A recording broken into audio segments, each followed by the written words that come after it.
So how important is it to view yourself and or your art as a brand? And I know that it's sometimes viewed as a dirty word, but there it is. Well, I would say it is important that you develop a style that would make you stand out uniquely from other illustrators. That would be crucial. I mean, one thing, and again, I try desperately to not look like I'm doing work from anyone else, even from everything down to the subject matter, the pose if necessary. You know, I desperately struggle all the time with trying to come up with unique interpretations of my work. So I would say to anybody when it comes to a brand, you want to be recognized for something. It's happened to me without really willfully doing it. Is I become known as the dragon artist, you know. But I mean, doing the dragon calendar that was out in Barnes & Noble Borders for 9 years, it's kind of hard not to get to that point. I do love dragons. I do love the subject, yeah. I mean, they've been in our culture thousands and thousands of years. But it isn't all I do. But what I do know people recognize my work for is the fact they can't identify what the heck it is that I do. You know, they're looking and going, is that... every time someone comes into my studios or my Renaissance Fair booths, young artists, art students, they're looking around and they'll, if I'm not painting or demonstrating, they will immediately ask me, what program am I using? Because they're like, man, it's almost like this is hand painted, but I'm not sure if is this done in Painter program because you got that simulated brushstroke look? I said simulated, yes. It's the program in my head and my hand, yes. So yeah, it is important for any artist to create a unique style and look. I think to the extent of branding, I think it's important that you are recognized for something that stands out, that's something specific, that it may be just an artist's approach. I mean, look at Frank Frazetta. He is well known for his action, his motion. He captures motion. Could that be called a branding? Yeah, I would say. I mean, if you look at most of his work, almost everything he does is action. It's not static. So that is in effect branded. Where I think it's not a good idea, at least not for if you're trying to approach what we do, in be it game illustration or book illustration, as limited to commercialism as possible. You want to brand yourself in that you're noted for this unique style, but not like you're a logo for a corporation. And so there's that fine line, because you want to keep the personal approach.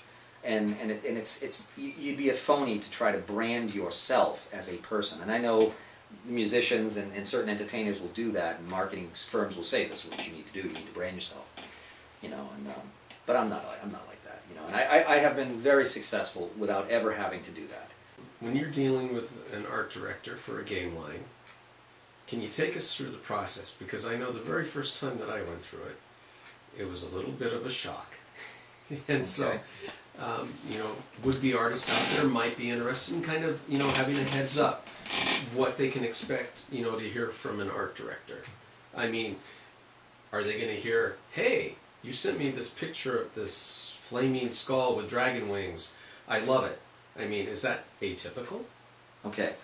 Well, I was on both sides of that fence. I art directed for Z-Man Games for a while on a couple of big projects. Camelot Legends, for instance, the box game, where I had to commission 100 pieces of art and deal with all of that. And we were dealing with being accurate to Sir Thomas Malory and Godfrey's writings. So in that case, an art director's job is to make sure that the images are reflecting the literature. So it's very directed, very controlled. So you can expect as an illustrator to get the response that if I'm, you know, if he's wearing the wrong type of armor and it's not period for that particular character, you will be told, this isn't period, you need to reference your history and take a look at the style guide or whatever. Now, in the other experience, where the product may be a little more open to creative interpretation, you will find that there are art directors who are control freaks, who will say, I don't like it this way, I like it that way. Even though what you've done would be more than competent, more than, you know, effective, they just may force feed on you their own particular style. And you're going to find that in every walk of life. On the other hand, there may be art directors, and I was fortunate enough to experience quite a few of those, the art directors that want interpretation, they want unique approaches to their products, because they recognize, these smart art directors, recognize that there is an enormously diverse selection of people and the way in which they interpret the same thing. And if they can get as many different interpretations of that character or of that subject, again, staying on topic, the better it is for the product, because the more people you're going to target, the wider gamut. So I would say you can expect a full variety from art directors, you know, of all of those things. And a lot of it does base itself on the product that they're art directing for. One thing you do not ever want to do, however, is be late for a deadline. Period. That's it. Out of your body of work, which spans 25 years? 25 years in the published end, 30 years in total with the automotive, yeah. Oh. I'm an old fart. What piece is your favorite? That's an impossible question, because, you know, every year an artist always tries to create something that is a new benchmark for them, you know, something that they hadn't done the year before, any year before, and that they've always wanted to do, and they somehow, whether it's they captured the light source, the reflection, the water glow, whatever. But I can tell you that there is sometimes, if we're fortunate, you know, I look at it this way, I have been blessed by the powers that be to have the gift to be able to visually see things and transfer them on two-dimensional surfaces. And then I honed that gift. But in exchange for that, I've always believed what you get, you must give back. Because if you don't, you run it dry. And there's nothing more rewarding than to see young people pick up and find themselves feeling good about themselves because they've been able to learn how to do something new. The other end of the rewards that an illustrator gets is when you are creating something for a collector that is extremely special to them. One of the most important things you can do as an artist is things that are commemorating or in memory of people who have passed on, loved ones. Recently I was commissioned by a gentleman who had lost a brother to disease, died very young, 45 years old I think it was. And he had been a fan of dragons. So this gentleman came up to me at one of the conventions I go to and said, you know, my brother loved your dragon art, wore t-shirts that you had done, and he passed away, and I was, you know, he always loved dragons, and my family would wonder if you could possibly portray him in the netherworld that he may be in with his dragons, and how that would come about. So this is a big, tall task, you know, trying to, okay, I've got to, this is a person I've not really known very well. I think I saw him a couple of times at the shows. And I have to portray him in the way his family would like to see him, and at the same time the way he may be. So they send me photographs of his face in different angles, and normally they're never the face angle you need as an illustrator. And you want to make a portrait realistic likeness. And then at the same time, you're trying to create this fantasy scene.